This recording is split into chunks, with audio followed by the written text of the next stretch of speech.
Greetings, friends. As always, it's a very high honor to welcome you back to Rick's Garage. Before we get started with today's videos, I've hit a couple of milestones I'd like to share with you.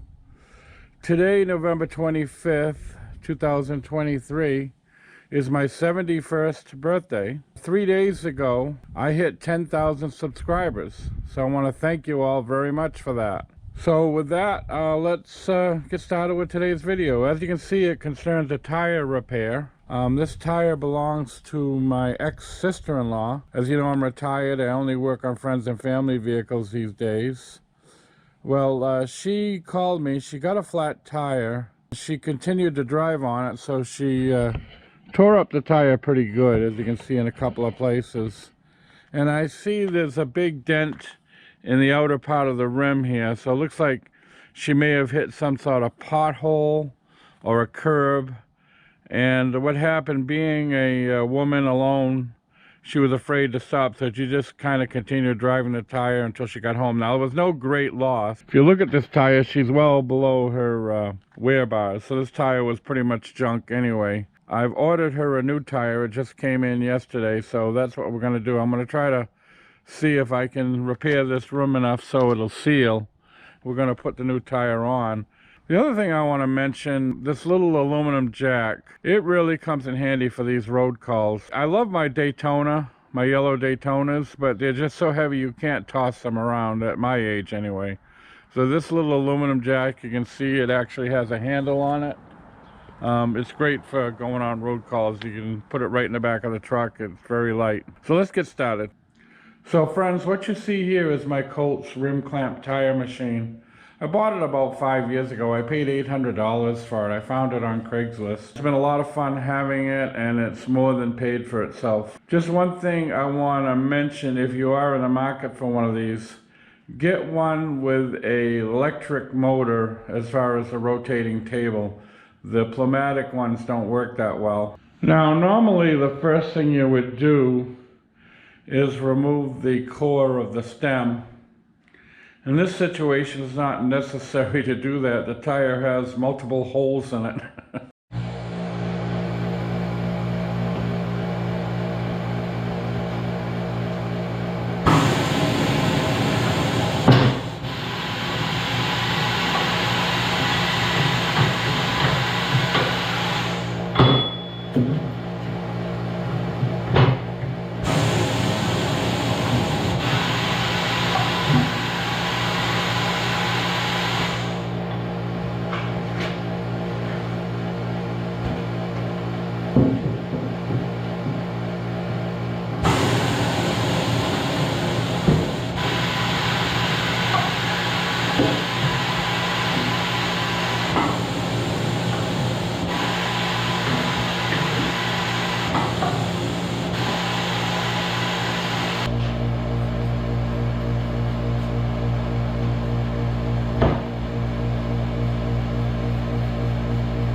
Friends, what I've got here is a hydraulic press.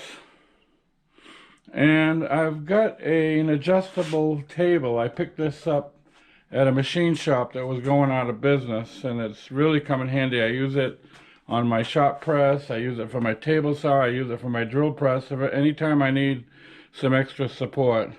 It's fully adjustable. Alright friends, taking a simple tape measure, this rim is exactly 7 inches. Now when I go to the area where it's been damaged, it's 7 3/16. So all I want to do is try to push this back in a little bit so the tire would have a better chance to seal. Friends, I have no idea how this is going to work out. We're going to give it a try. If we're going to improve it anything at all, it'll be helpful.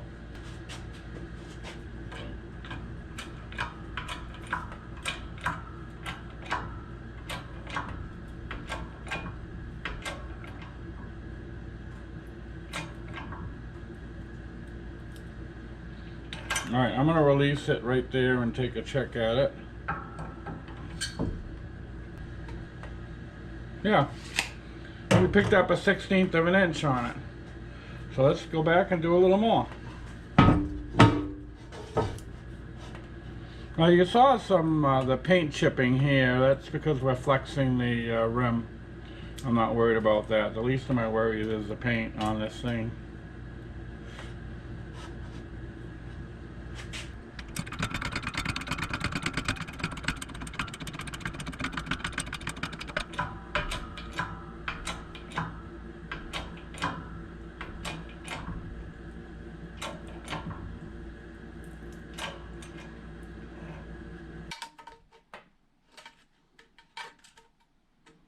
We're pretty damn close to the 7 inches.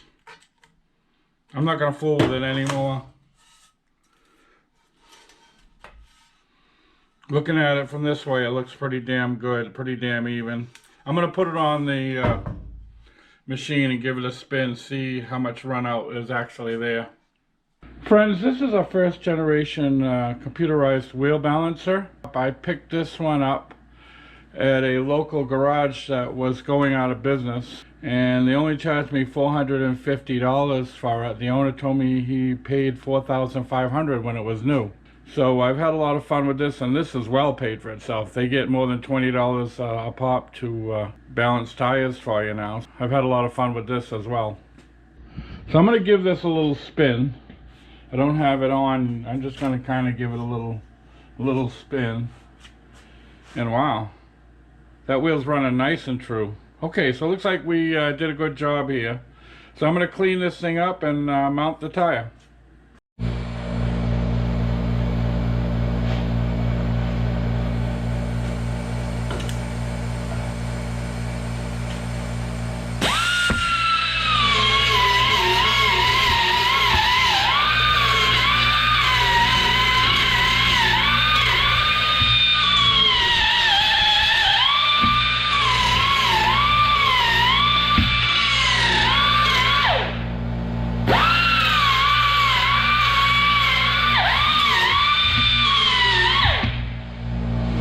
Good enough.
Friends, normally I would put with an alloy wheel the stick-on weights on the inside so they don't show.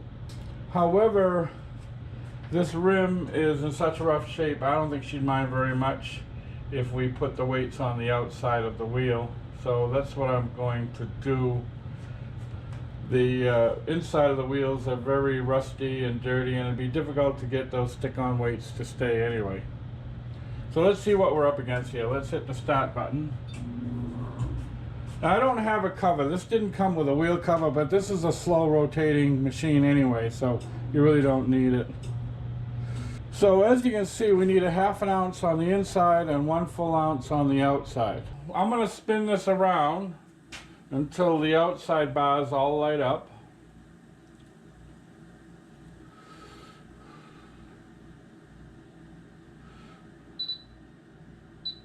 Right there. So I'm going to put the outside weight right there, top dead center.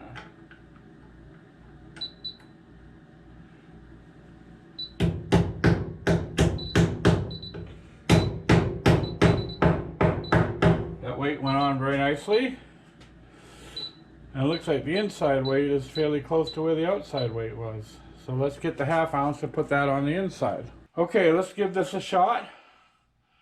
Got a top dead center on the inside. We got a 1/2 inch weight in our hand. See if we can knock this on without smashing my fingers. Yeah,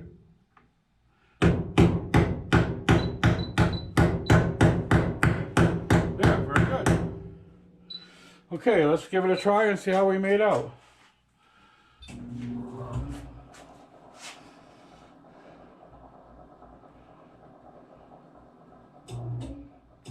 0-0. Okay, so we're calling this job done. So friends, that's all I've got. I want to thank you once again for watching.